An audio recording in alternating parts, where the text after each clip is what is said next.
Aleluia. Uma mensagem que ela vai falar sobre a volta de Jesus, a festividade. Aleluia. Nós estamos comemorando e falando sobre a volta do noivo.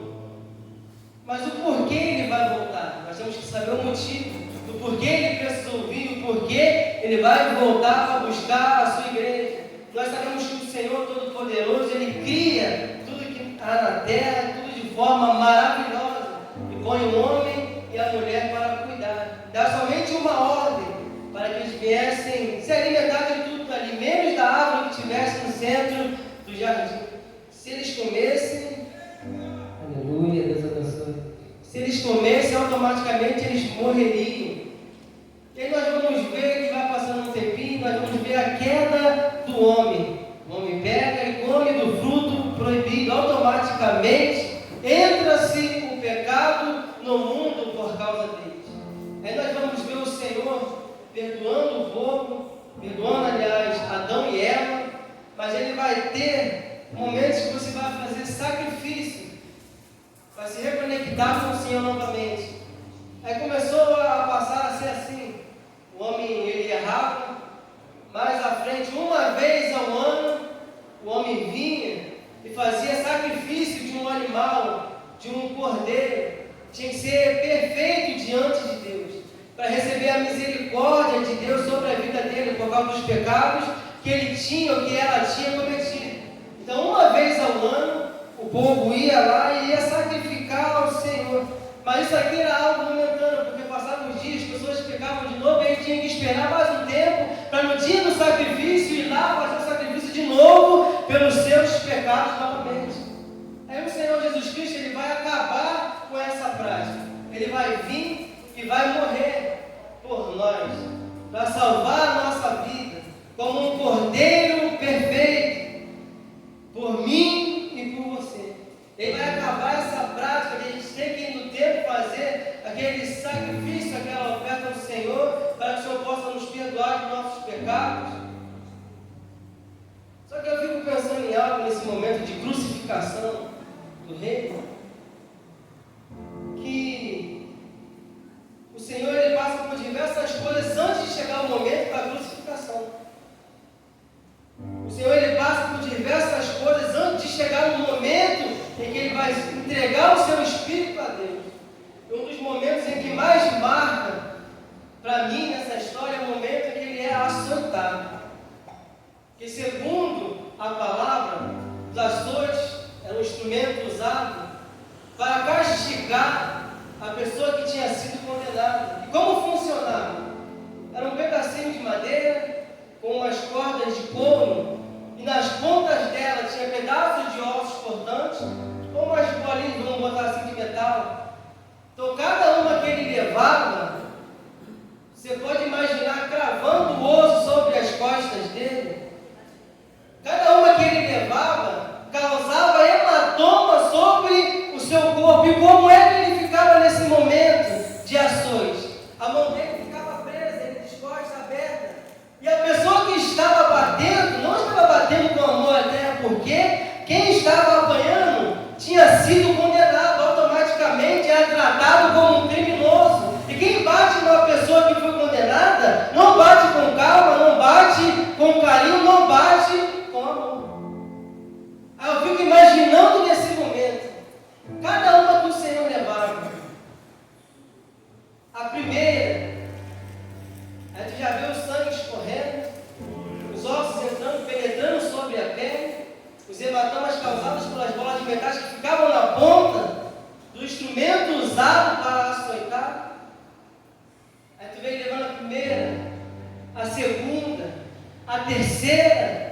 Nesse momento do açoite, muitas pessoas morriam porque não aguentava tamanho a dor que sentia nesse momento. Eu estou falando só de uma das coisas que o Senhor, Ele passou por mim e por você. Evangelista, foram quantas? Foram 39, segundo os estudos. 39 vezes Ele tomou. 39 vezes Ele apanhou. Eu fico imaginando Ele nesse processo, porque antes de Ele passar por isso, Ele vai orar ao Senhor e vai falar: meu Pai, se for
faculdade, estudando para passar no concurso, automaticamente ela se priva de um monte de coisas. E se ela trabalhar, então, nem noite de sono essa pessoa tem.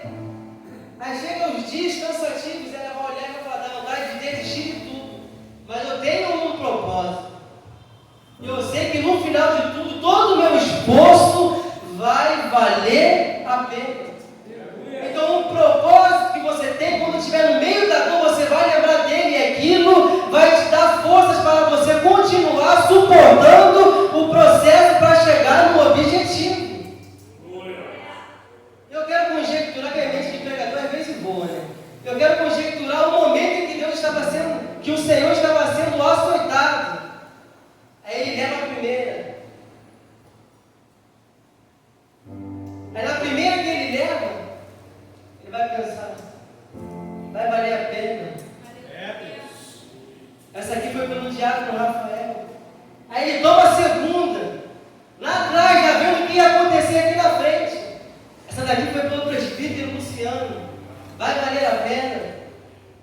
Aí toma a terceira, essa daqui é pelo diácono Isaac. Aí toma a quarta, essa daqui é porque eu sei que lá na frente um grupo jovem vai estar festejando mais um ano de comemoração. Eles vão estar adorando o meu nome. Então mais uma. Ele vai suportando porque ele sabe que futuramente, aleluia, hoje, dia 17 de setembro de 2023, estaria uma igreja aqui reunida, falando do nome dele, falando que ele vai voltar na consciência dele naquele momento, de ações, ele fala, não vai valer a pena, porque mais pra frente vai ter uma igreja pregando o meu nome, anunciando a salvação, anunciando aquilo que eu estou fazendo hoje.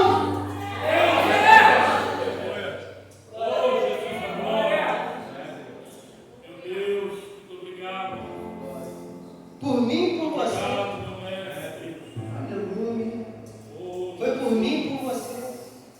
Agora imagina a tamanha dor de causar a morte de algum, de não aguentar tanto sofrimento. E o Senhor, ele aguentou por mim e por você. Porque ele sabia que hoje você estaria aqui adorando o nome dele, anunciando a sua volta.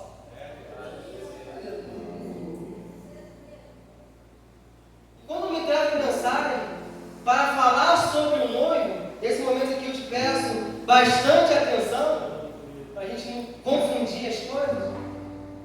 E uma das coisas que o noivo quer e tem prioridade quando vai se casar ou ter a sua noiva, é a fidelidade.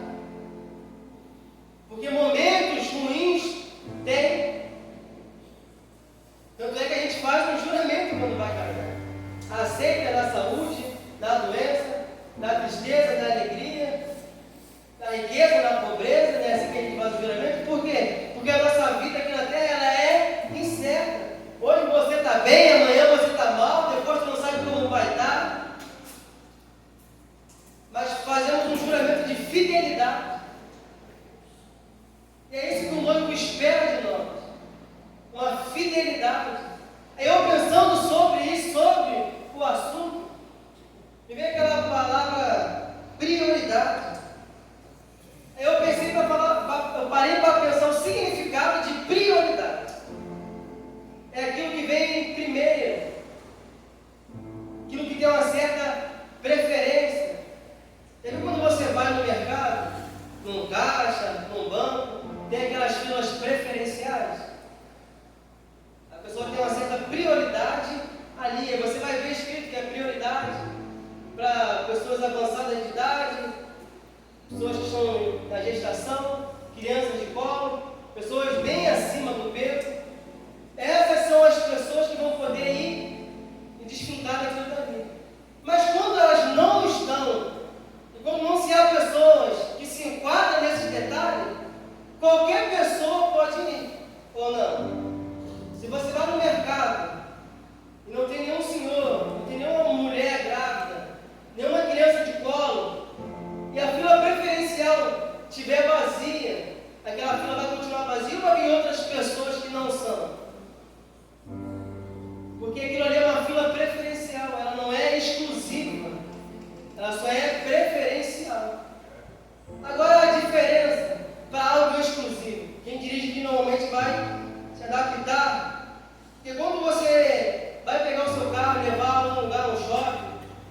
estacionamento e você vê uma vaga que ela é exclusiva para idosos, vamos botar assim, mesmo se não tiver ninguém idoso ali, você não pode estacionar naquele ambiente. Porque ela não é prioridade para idoso, ela é exclusivo para idoso. Somente ele pode. Evangelista, por que você está dando esse exemplo? Porque muitas das vezes nós até tratamos o Senhor como prioridade, mas não somos exclusivos dele. Como assim? Às vezes separamos como prioridade estar aqui na igreja, mas quando saímos não ajudamos o nosso irmão. Tratamos como prioridade chegar aqui para louvar e engrandecer o nome dele, mas quando saímos falamos mal de outras pessoas. O Senhor, ele foi nossa prioridade, porque nós chegamos aqui primeiro para adorar o nome dele. Mas só que nós não estamos sendo exclusivos para o Senhor. E o que é exclusivo? Somente determinado para aquele. Não pode ter posse de outro. É exclusivo. Só ele pode. Nós ninguém. Exclusividade. E é isso que o Senhor ele quer de nossas vidas. Ele não quer somente que você venha aqui adorar o nome dele, mas ele quer você como algo exclusivo na presença dele. Somente ele e você. Evangelista, me prova na Bíblia? Prova, vamos. Em Daniel, nós vamos ver o rei Belsazar assumiu o reinado depois de Nabucodonosor. Depois que Nabucodonosor foi lá e tomou tudo de Jerusalém, destruiu a cidade, trouxe as coisas do templo. Aí Belsazar estava dando uma festa, chama os reis, os príncipes, e aí eles estão ali bebendo, comemorando. E aí ele tem uma ideia: vamos pegar alguns utensílios da casa do Senhor? Aí ele manda trazer os utensílios da casa que eles trouxeram do Senhor. E vão pegar para utilizar, para beber vinho, para a adoração de outros deuses. Deuses de prata, deuses de ouro, deuses de bronze. Vão pegar algo que é feito para uso exclusivo do Senhor. Na mesma hora, nós vamos ver que aparece uma mão escrevendo na parede, condenando aquela atitude e acabando com o reinado de Belsazar. Eu fico imaginando nesse momento o Senhor sentado no seu trono, vendo aquela situação. Já dei um exemplo para eles, eles estão lá adorando outros deuses. Já falei com eles, mas eles não perdem essa mania. E até então o Senhor está quieto no seu trono. Mas aí ele vai mexer em algo que é exclusividade, feito para ser usado dentro do templo, para a adoração de outros deuses. Então o Senhor vai se levantar e vai negar essa atitude dele. Sabe por quê? Porque foi feito para a exclusividade dele. Só pode ser usado com a finalidade de glorificação do nome do Senhor. Isso é exclusividade. Não sei se você está entendendo, mas você é exclusividade do Senhor. Você é o utensílio que o Senhor só quer que seja usado para a honra e para a glória do nome dele. Exclusividade dele, utensílio nas mãos dele. Você é o utensílio nas mãos dele. O Senhor, ele quer te usar. Aleluia.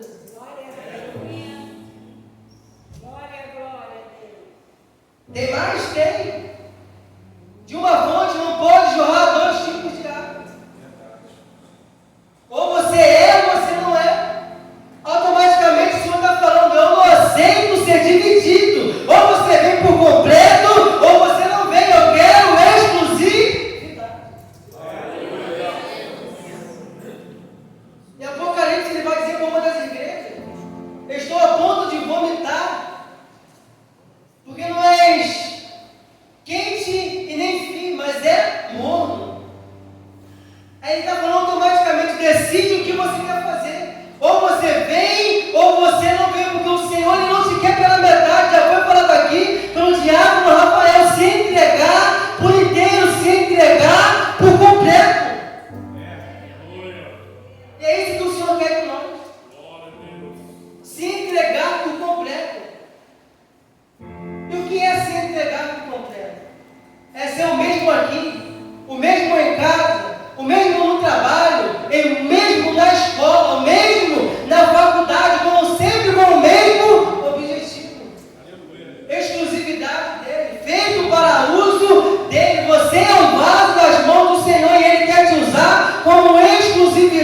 vontade dele. Você é o vaso das mãos do Senhor que Ele quer usar de forma exclusiva. Porque na verdade, quando o noivo vai se casar, na verdade o noivo ele não quer ser somente o primeiro, ele quer ser o único. Ou não? Quando alguém está se casando, ele pensa em ser o primeiro, que teria outros depois? Ele não quer ser o primeiro, ele quer ser o único.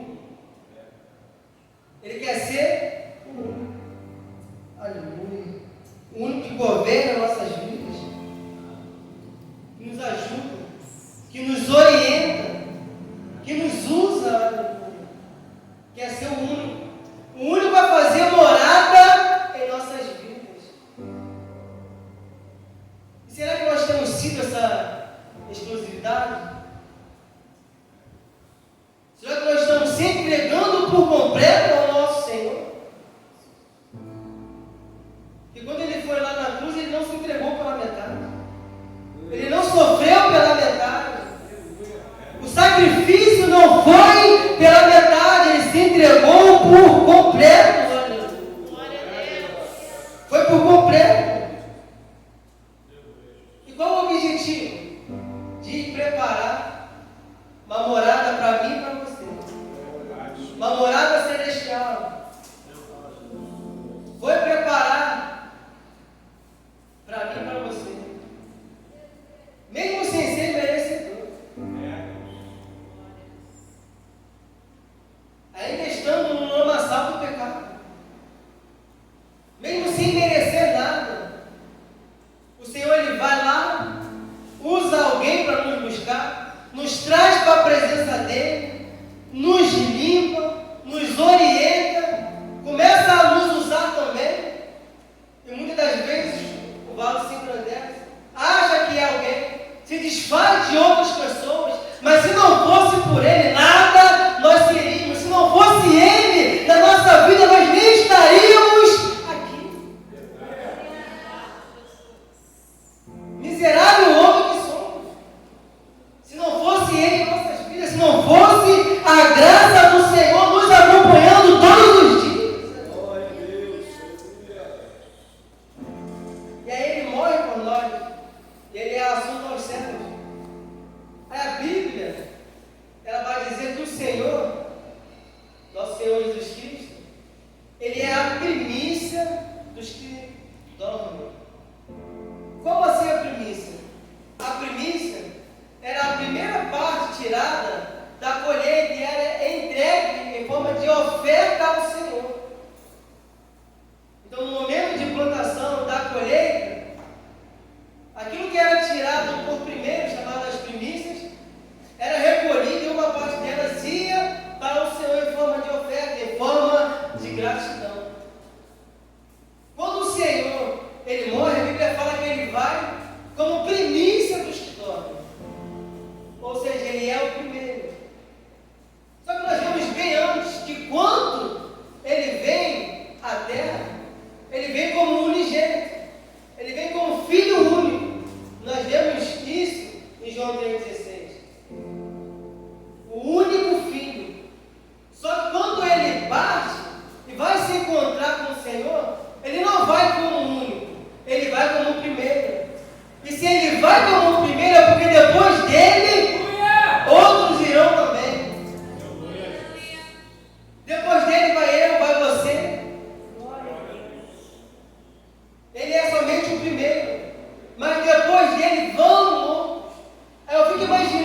morri com algumas doenças. Aí ele vai dizer assim: você pode entrar, mas as doenças não. Porque aqui doença não entra.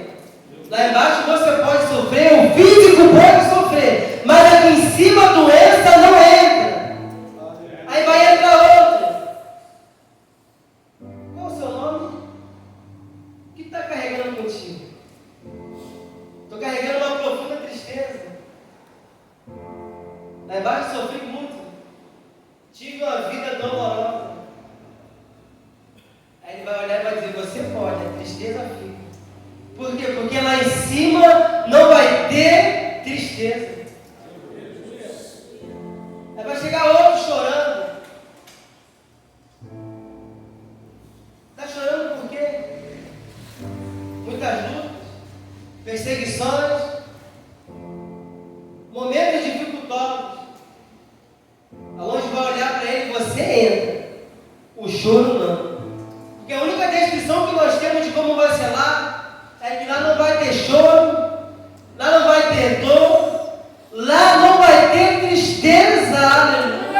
Automaticamente dizendo para mim e para você que lá vai valer a pena. Aqui o corpo ele perece, aqui você sente no físico, sente no emocional, mas eu quero te dizer que vai valer a pena, porque naquele grande dia nós vamos louvar o quanto ele é santo, e vai ser somente alegria, porque não vai ter choro, não vai ter tristeza, não vai ter dor.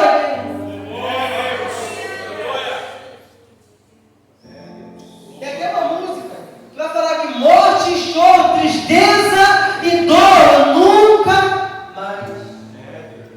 Nunca mais. É mais ou menos um resumo do Evangelho, da queda do homem, da restauração vinda da parte de Cristo e o que nos aguarda naquele grande dia.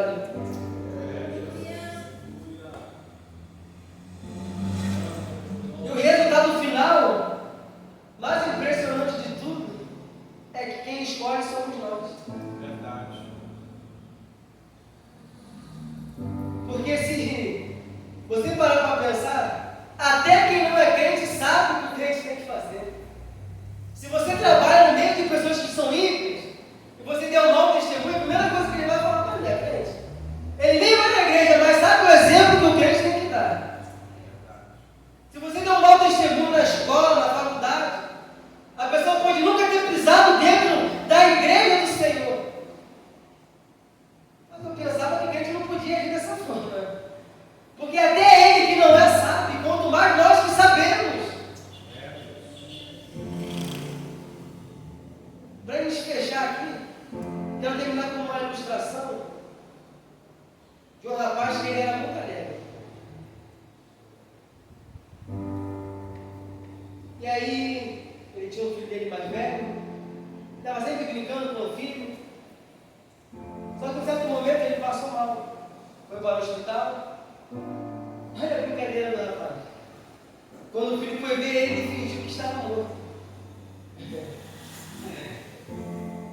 Aí o filho chegou no hospital, se deparou com o pai naquela situação, pensou que estava morto e começou a se declarar para o pai dele. E o pai não aguentou e começou a chorar. Aí o pai fala para ele: você nunca tinha me dito essas palavras. E se emocionou com aquela situação. E se o pai tivesse morrido naquele momento, ele nunca teria escutado. Apesar do filho sentir, ele nunca falou isso para o seu pai. E aquele momento ali estava como se tivesse deixado o pai partir sem saber o sentimento dele para com o seu pai. Mas se ele tivesse partido, aquele momento seria tarde. Se ele tivesse partido naquele momento, já não teria mais tempo para ele poder se abrir para o seu pai.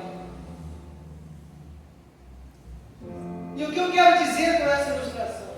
Para a gente não esperar o tempo acabar. Nós vemos o documentário falando da revelação que um homem recebeu sobre a volta do Senhor Jesus Cristo.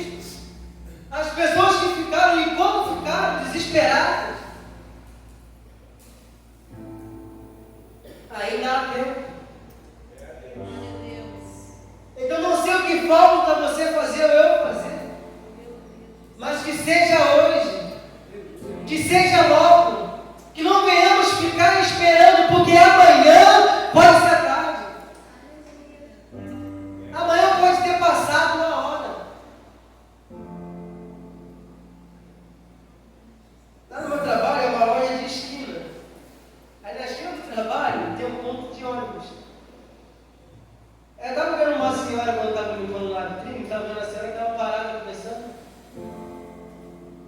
E aí quando o ônibus ele foi sair, que ela se ligou e atentou para ir atrás dele. Só que o motorista dentro do ônibus conseguiu nem observar que a senhora estava querendo pegar o ônibus. Eu fiquei parando pensando sobre isso. Na mesma hora o Senhor falou comigo sobre o assunto. Na volta dele seria da mesma maneira. O ônibus está ali parado, é só subir. E a gente não sobe. E aí quando ele parte, vai ter gente correndo atrás, desesperado, querendo pegar. Mas aí já vai ser tarde. E na volta dele não vai ser diferente. Nós anunciamos que ele veio, anunciamos o sacrifício feito por nós